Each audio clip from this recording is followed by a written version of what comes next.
મિત્રો, તમે એપ્સ્ટીન ફાઇલ્સનું નામ જાણ્યું છે? એના વિશે કંઈક તમને માહિતી છે?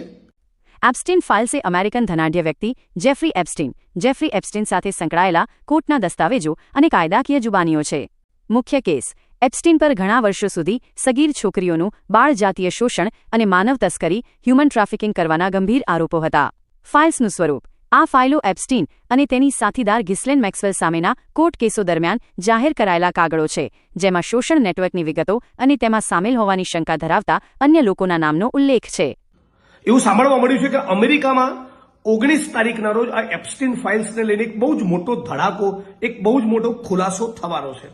વાત એવી છે કે એપ્સ્ટીન નામનો કંઈક માણસ એ આંતરરાષ્ટ્રીય સ્તરે નેતાઓ, મોટા મોટા અધિકારીઓ અને ઉદ્યોગપતિઓ અને જેની પણ પાસે સંપત્તિ, ધન દોલત છે એવા પૈસાપાત્ર માણસોને 18 વર્ષથી નાની ઉંમરની દીકરીઓ પ્રોવાઈડ કરવાનું, હા, સેક્સ લીલા માણવા માટે 18 વર્ષથી નાની ઉંમરની નાબાલિગ દીકરીઓ પહોંચાડવાનું એક આખું ગ્લોબલ રેકેટ, એક આંતરરાષ્ટ્રીય સ્તરનું એક બહુ મોટું ષડયંત્ર પકડાયું છે. અને એમાં ભારતીય જનતા પાર્ટીના બે બહુ મોટા નેતાઓના નામ છે. એક મેમ્બર ઓફ પાર્લામેન્ટ છે અને એક બીજાનું નામ જાણી તો આખું ગુજરાત અને આખો દેશ હચમચી જવાનો એવી સંભાવનાઓ છે. કદાચ એ સંભાવનાઓના કારણે જ મહારાષ્ટ્રના પૂર્વ મુખ્યમંત્રી પૃથ્વીરાજ ચૌહાણે હમણાં ગઈકાલે એક જગ્યાએ કહ્યું કે કદાચ 19 તારીખના દિવસે નરેન્દ્ર મોદી આ દેશના પ્રધાનમંત્રી ના રહે. એક બહુ જ મોટો મેસેજ એમણે આખા દેશમાં આપ્યો છે.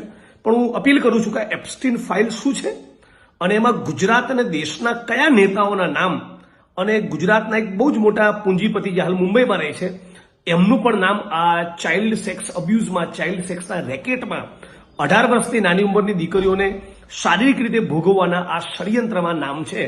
આનાથી ગુજરાત અને દેશની ગરિમાને કેવો બટ્ટો લાગશે, ગુજરાત અને દેશનું ગૌરવ કેવા કલંકિત થશે એની તમે કલ્પના કરી શકો છો. પણ 19 તારીખે એનો ખુલાસો થવાનો છે. ત્યાં સુધી આપ સૌને વિનંતી અને અપીલ કરું છું કે એપ્સ્ટીન ફાઇલ શું છે અને કયા એક બહુ મોટા નેતાનું નામ છે એના વિશે જ્યાં પણ તમને માહિતી મળે એ તમે જરા શોધવાની કોશિશ કરો. કદાચ તમારા મગજના દરવાજા પણ ખુલી જશે.